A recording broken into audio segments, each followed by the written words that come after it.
Welcome back to Joe's Top 10 at 10.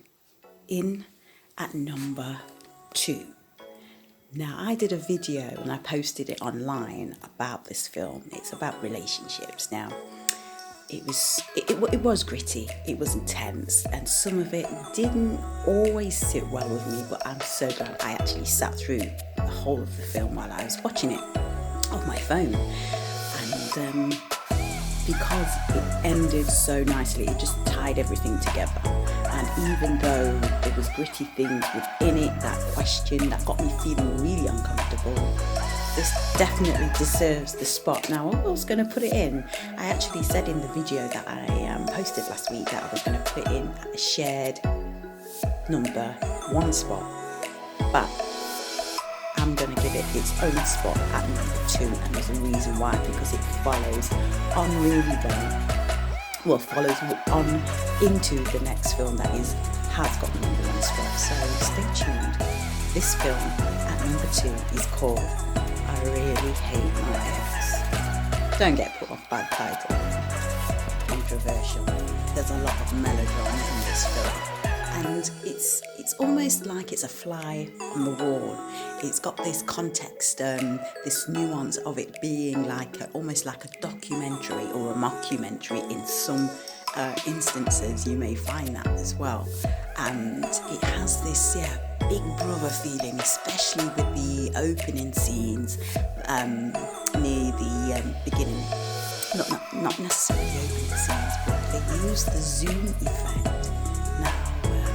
This is a few years old, this film is, and it stars Tomika Fraser as the heroine, and she's beautiful African American woman, and she takes us on, she narrates part of the film, a lot of the film as well, and there is a lot of flashbacks to her relationship. It questions your own assumptions about being within a relationship with a partner, and also actually made me so uncomfortable at the beginning by a statement that was made by one of the men. All got 26 seconds, and I'm so glad I stuck through it because it opened up into a discussion, and it's a definitely discussion-based film. You're going to have a lot of opportunity to listen to the dialogue. If you listen to the dialogue and sort of try and separate the images, if you can, then that's definitely gold. That is classic dialogue that's happening. I did some more videos on my phone, so yes, and this is definitely shot. It's almost like it is a movie for the big screen. There's a lot of instances where you may feel that, this I could have gone to see this at the cinema. I initially felt that it was a straight to the TV movie, but however, there was just a lot of, there's even sound effects that they put in at particular times. I think that would definitely work on the big screen. So yeah, you definitely want to watch this film. I would rate it at an 18. Now, it's dealing with a lot of relationships, basically as you can tell by the title, relationship issues, relationship movie, and I would rate it 18 because there are some topics being explored within the film that I would feel uncomfortable if, say, my 16-year-old cousin was to watch that. So I would rate it at 18. There is a lot to learn from the film that can be passed down, and also keeping an eye on the time here. I've got 1 minute left on my phone, and I will say, because it's so raw and unglossy in a lot of the film, I would say most of the film, it may leave you feeling uncomfortable in the first half, and then in the second half you've got you're already rolling with the film.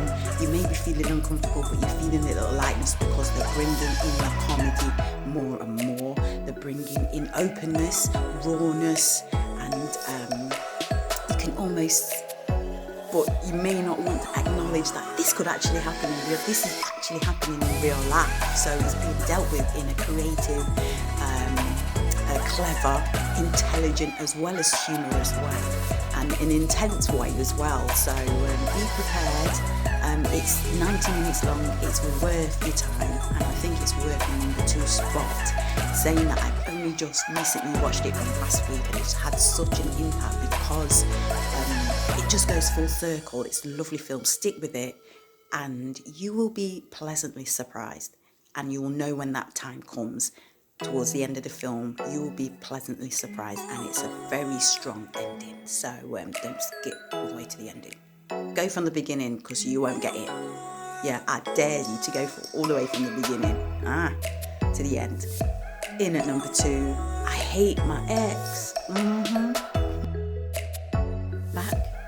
I've just had a look online. This film is actually released this year. It is actually an up-to-date film now. I'm trying to find out whether it's been released within this COVID period. And did I just do inverted commas?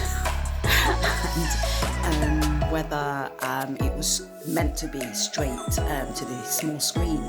But and also Troy Bayer, she's known for Baps and is it Love Don't Cost a Thing? And she's actually in the film, and she's directed it as well. And she's also a psychologist, and it comes across in the film.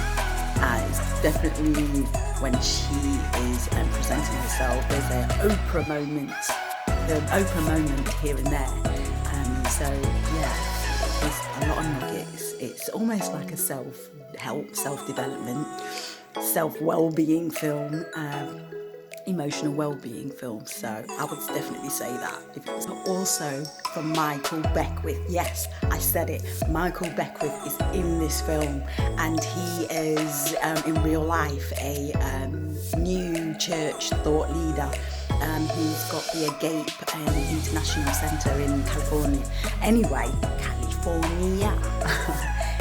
anyway, so watch out for him, because he does add an element to almost credibility with me, and I was surprised to see him in this film, with it being so gritty and intense, and like the scenes were like, okay, if he said yeah. So yeah, be open-minded. I think that's where I'm coming from as well. So number 2, I Love My Ex.